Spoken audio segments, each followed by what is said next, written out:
Сәлеметсіздер ме? Бүгінгі сабақтың тақырыбы дүниежүзінің діни алуан түрлілігі.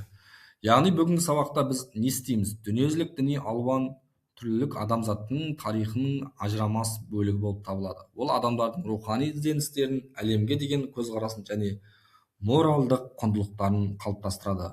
Бүгінгі сабақта әлем діндерінің байлығы мен күрделілігін зерттейтін боламыз. Сонымен қатар дін дегеніміз не? Және діннің негізгі ұғымдары. Бұл діни сенімдер, рухани ізденіс, моралдық кодекс.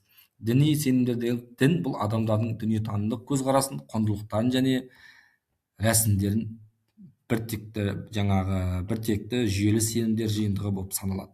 Ол жоғары күштерге немесе қасиетті нәрселерге деген сенімді қамтиды. Рухани ізденіс адамдар өмірінің мәнін, мақсатын және өз орнын табуға ұмтылады. Сонымен қатар әлемдік діндерге келетін болсақ, христиандық, ислам, буддизм сияқты діндер бар. Бізде мысалы христиандық әлемдегі ең ірі діндердің бірі, ислам Мұхаммед пайғамбардың ілімдерінен негізделген діндер, мысалы буддизм, индуизм деген діндер бар, иә. Осы төрт мысалы әлемдегі ірі діндердің бірі. Енді біз басқа діни жүйелеріне келетін болсақ, бізде мысалы әр мемлекет өз діндерінде ұстанады. Мысалы діни наным сенімдерінің географиялық таралуын қараңыздар. Мысалы мына жерде әртүрлі діндердің өзінің таралуы. Енді діни алуан түрліліктің мәдениетіне әсерін көреміз.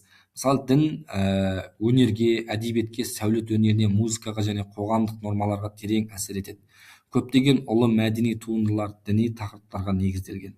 Мысалы сәулет өнері, мешіттер, шіркеулер, сонымен қатар діни сенімдерге сәулет өнеріндегі көріністері, суретте көріп тұрғандарыңыздай. Өнер және әдебиет дегеніміз діни сюжеттер, кескінділер және мүсін және әдеби шығармалардағы шабыт көзі болған. Музыкаға келетін болсақ, діни әндер, гимндер және музыкалық рәсімдер әлемдік музыкаға көрсетіліп танымал болып маңызды рөл атқарған.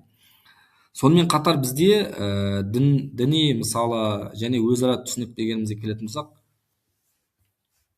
әртүрлі діни көзқарастарда құрметтеу және олардың бейбіт қатар өмір сүруін қабылдау бұл әлемдік бейбітшілік пен келісімнің негізгі болады.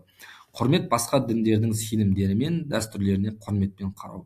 Ашықтық, өзге мәдениеттер мен діндер туралы білім алуға ашық болу деген сияқты мағына беріп отырады. Дінаралық диалогтың маңыздылығына келетін болсақ, бұл жерде бейбітшілік, өзара түсіністік, ортақ құндылықтар діни келісім болып есептелінеді. Қазақстандағы діни алуан түрлілік дегеніміз, Қазақстан көп ұлтты және көп конфессияциялы мемлекет болғанымен діни алуан түрлілік елдің бірлігі мен келісімнің негізі болып табылады. Мемлекет дінаралық келісімді қолдануға және діни еркіндікті қамтамасыз етуге бағытталған саясат жүргізеді Қазақстанда.